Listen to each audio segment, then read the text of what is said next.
What if a bowl of warm, hearty grains could do more than fill you up? What if it could actually help steady your blood sugar, protect your heart, kidneys, and eyes, and give you the slow, calm energy your day deserves? For many people living with diabetes, grains have become the bad guy, but the truth is far more empowering. When you choose the right grains, cook them the right way, and eat smart portions, grains become powerful tools for insulin sensitivity, gut health, and long-term protection against complications. In this video, we're counting down 10 smart grains plus practical ways to portion, pair, and prepare them, so you can keep flavor high and glucose spikes low. Stick around to the end. The last pick isn't technically rice, and it might become your new pantry favorite. How grains help without spikes. Let's simplify the science. Whole grains keep their bran and germ, which means fiber, minerals, and antioxidants are still intact. Fiber slows digestion, helping glucose trickle into the bloodstream instead of flooding it. Minerals like magnesium support insulin action, while antioxidants help protect blood vessels and nerves from oxidative stress. The secret isn't no grains ever. It's smart grains, measured portions, and balanced plates. A helpful default is 1/2 cup cooked for most people per meal, paired with lean protein, non-starchy vegetables, and a touch of healthy fat. Steel-cut oats are the least processed form of oats, which makes them slower to digest and naturally steadier for blood sugar. Their thick, chewy texture signals your body to take its time, great for avoiding mid-morning crashes. You also get beta-glucan, a soluble fiber that helps flatten post-meal glucose curves and supports healthy cholesterol. Keep portions to about 1 cup cooked, made from roughly 1/4 cup dry. For a sweet bowl, simmer in unsweetened almond milk, then finish with cinnamon and a few berries. For a savory twist, stir in spinach, olive oil, and a poached egg. Skip instant packets with added sugars. Make a batch ahead and reheat through the week. Quinoa is technically a seed that behaves like a grain, and it's a star for people who want fiber plus protein in one spoonful. It's one of the few plant foods that provides all 9 essential amino acids, helping meals feel satisfying without a glucose spike. Rinse it thoroughly to wash away natural saponins, then simmer until fluffy. A 1/2 cup cooked serving slots neatly into bowls with roasted vegetables, chicken or tofu, lemon, and herbs. Because quinoa brings both fiber and protein, it's excellent for lunch when you need steady energy into the afternoon. Hold barley, not pearled. Barley is a champion of low glycemic impact, as long as you choose whole barley, the true whole grain, not pearled barley, which has lost much of its fiber. Its soluble fiber beta-glucan slows digestion and supports healthy cholesterol. The result is a steady glide instead of a spike. Cook it until chewy and use 1/2 cup cooked as the base of soup, veggie bowls, or a warm breakfast with cinnamon and a splash of milk alternative. If you're gluten-free, barley won't be a fit.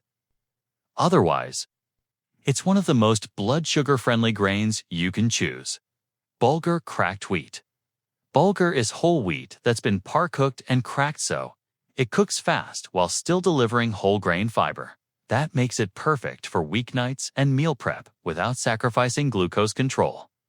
A 1/2 cup cooked portion tossed with tomato, cucumber, parsley, olive oil, and lemon turns into a high-fiber salad that tastes bright and fresh.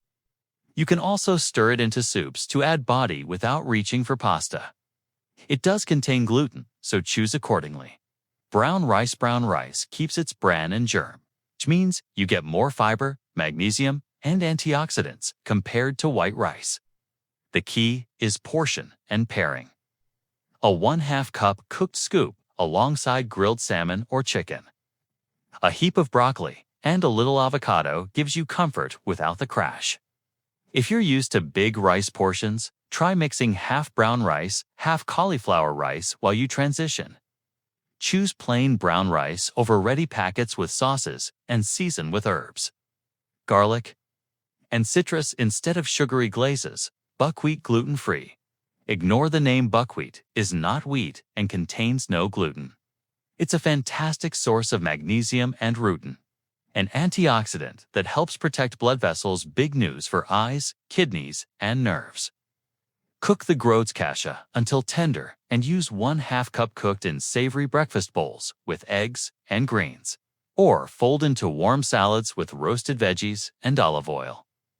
If you bake, buckwheat flour can replace part of regular flour for fiber-forward pancakes or crepes with a nuttier taste. Farro, ancient wheat farro, brings a hearty chew.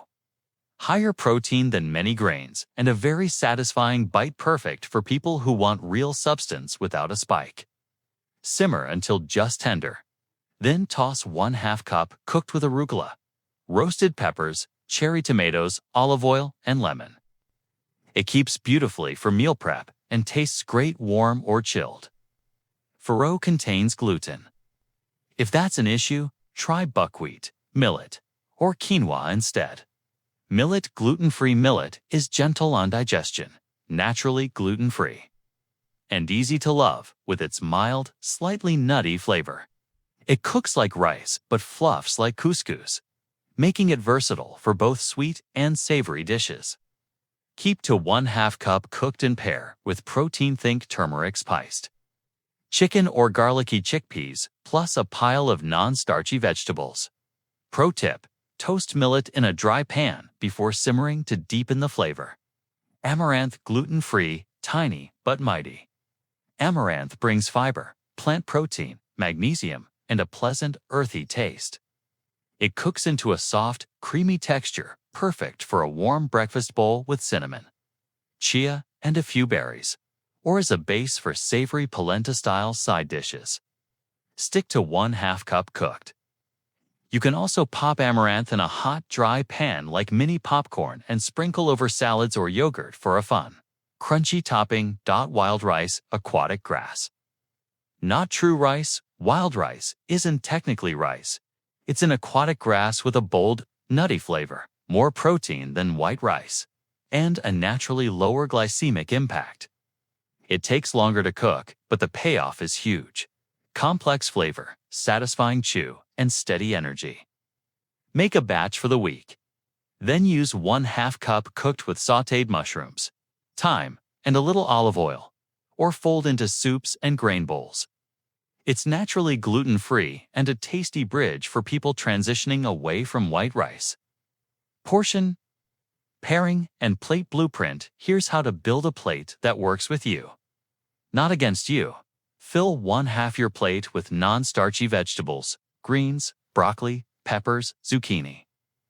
Add a palm-sized lean protein chicken breast, fish, tofu, eggs, or beans. Add 1/2 cup cooked of one grain from this list. Finish with a thumb of healthy fat olive oil drizzle, a few olives, or a sprinkle of nuts, seeds. Eat slowly, taste your food. And when possible, take a 10-minute walk afterward to help muscles soak up glucose. Cooking tricks that lower the spike: cook grains al dente rather than mushy to slow digestion. Chill cooked grains and reheat later to increase resistant starch, which can further tame glucose rise. Season boldly with herbs, citrus, garlic, and spices instead of sugary sauces. If you love sauces, keep them savory: mustard, salsa verde, herb yogurt, and read labels for hidden sugars. What to skip or limit: instant packets with sugar, glaze mixes, and ready sides with sweet sauces. Oversized portions that push you past your carb budget. White rice as the main event if you have it. Make it a small side and pair with lots of fiber and protein. One-day sample menu using these grains: breakfast, steel-cut oats, simmered in unsweetened almond milk with cinnamon, a few blueberries, and crushed walnuts.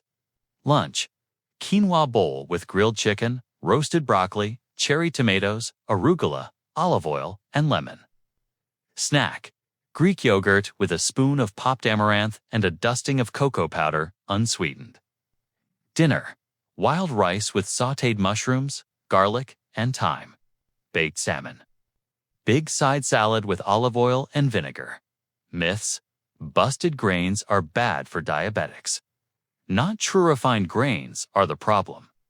Whole grains in measured portions help stabilize blood sugar. Fast cooking equals bad. Not always. Bulgur cooks quickly and is still a whole grain with fiber. Rice is off limits. Type and amount matter. Brown rice and wild rice in 1/2 cup portions with protein and veggies. Fit beautifully. Final thoughts: you don't have to fear grains. You just need a better relationship with them, one built on quality, portions, and pairings. Choose from this top 10 list, cook with simple flavors, and build plates where grains share the stage with protein, vegetables, and healthy fats. Over time, those small, steady choices translate into calmer post-meal numbers. Better energy and protection for the organs diabetes tends to stress most. If this helps you rethink your pantry, hit like, subscribe, and tell us in the comments which grain you're trying first, whole barley or wild rice.